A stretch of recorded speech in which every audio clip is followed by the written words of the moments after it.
Muchas gracias, señor presidente. Quiero ser breve porque estoy esperando con deleite la intervención de mi colega, el senador Iván Name. Pero además, porque el senador Julián Gallo ha concentrado su debate, como había previsto, en los asuntos de seguridad de quienes ejercen el liderazgo social y quienes se han reincorporado después de dejar las armas y tienen en riesgo sus vidas. Y por eso, quizá el tema más grueso que deberá debatir este Congreso, esta comisión y esta plenaria,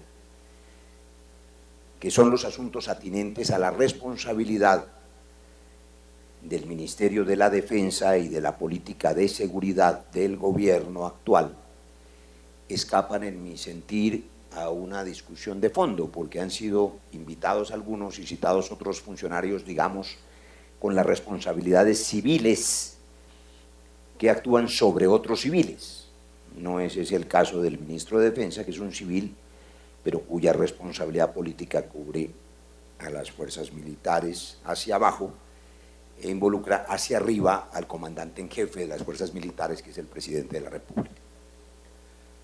Por eso voy solamente a limitarme a subrayar en toda su extensión la intervención del doctor Franklin Castañeda. Lo felicito.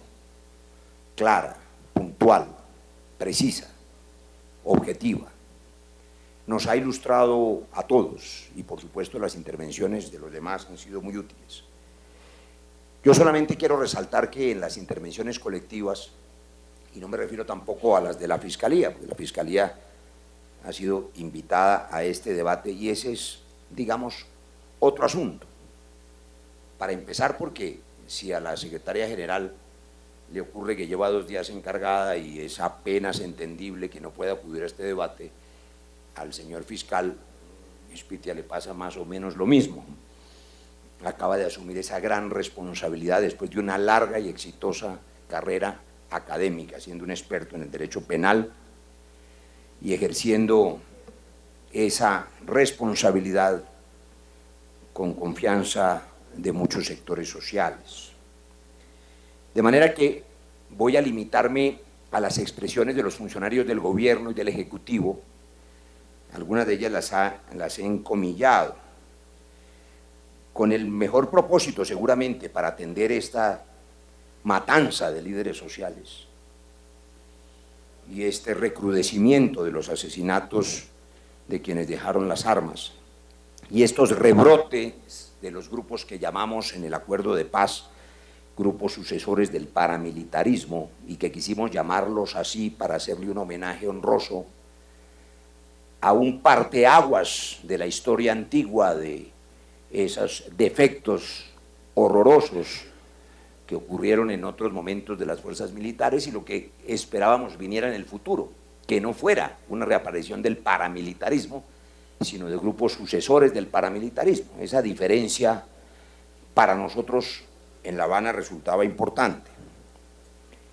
Ante esa evidencia de la pérdida de vidas a cuentagotos, ¿no?, a veces a chorros en las regiones, aquí se ha dicho que es necesario, lo dijo el consejero, el doctor Archila, que ha hecho una tarea desde la civilidad y tiene, yo entiendo esa mirada, la necesidad de cumplir con unos propósitos, la capacitación de los líderes en temas de seguridad, dijo él, el fortalecimiento de las redes de cooperación, la conectividad, habló de alguna acción frente al Ministerio de las TICs para conectarlos, me imagino que para darles telefonía móvil, qué sé yo, hacer unos canales de denuncia menos visibles.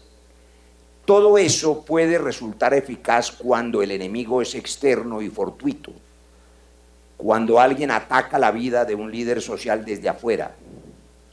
Pero cuando tenemos, desgraciadamente, y no es una presunción, sino un hecho histórico trágico, la infiltración del mal al interior del aparato del Estado, cuando tenemos más de 2.300 o 2.500 casos de asesinatos, que aquí se llamaron falsos positivos, documentados, confesos, 2 millares de ellos, con más de un centenar de responsables ya atendiendo ante la justicia ordinaria o ante la justicia especial.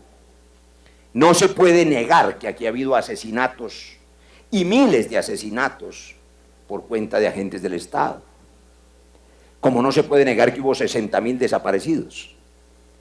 Lo que no significa, ni mucho menos, señora ministra, que quien aquí trate de salvar la vida y de denunciar el hecho de que hay brotes de paramilitarismo que desde adentro del Estado deslegitiman las instituciones y hacen el daño terrible de que la sociedad no pueda confiar en su Estado en la medida en que el Estado, en lugar de protector, se vuelve agresor.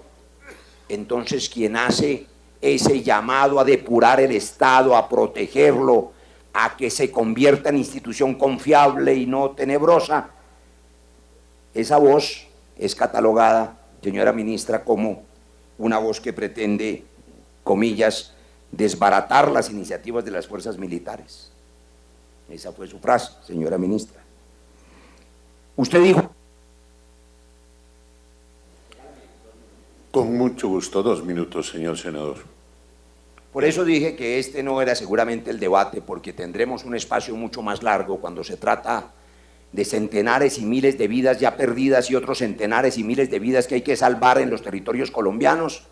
Seguramente ni 2 minutos, ni 5 minutos, ni 1 hora, ni la vida entera será suficiente para poder dedicarle a la protección de la vida.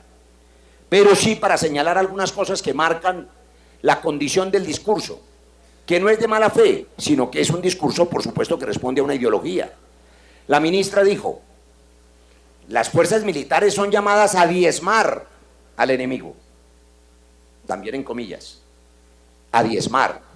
Yo recuerdo la frase de la senadora María Fernanda Cabal, muy conocida, que dijo, el ejército tiene que entrar a matar, es una fuerza letal. Y recuerdo la frase del senador José Obdulio Gaviria, quien en buena hora se está recuperando de su salud, que dijo en ese atril, en un debate conmigo, que había que defender la tesis de la guerra justa, en la cual el Estado tiene derecho a matar. Allí no hay una condición moral, hay una condición ideológica en la que se supone que el Estado tiene la primera obligación de diezmar, dice la ministra, de entrar a matar, dice la senadora Cabal, o de matar simplemente, como dice el senador José Obdulio Gaviria, todos muy importantes dirigentes del Centro Democrático. Y entonces no es suficiente, doctor Archila, no es suficiente, señor fiscal general, ni la capacitación de los líderes, ni las redes de cooperación, ni darles telefonía celular, cuando lo que ocurre aquí es que se legitima una cultura de la muerte, un desprecio por la vida. Es lo que hemos llamado la maldad líquida, como dice Bauman, una maldad que penetra el tejido social de manera imperceptible, se legitima, se hace normal, se hace natural. Y esa maldad líquida, implica una cultura en la que se es indiferente frente a la muerte.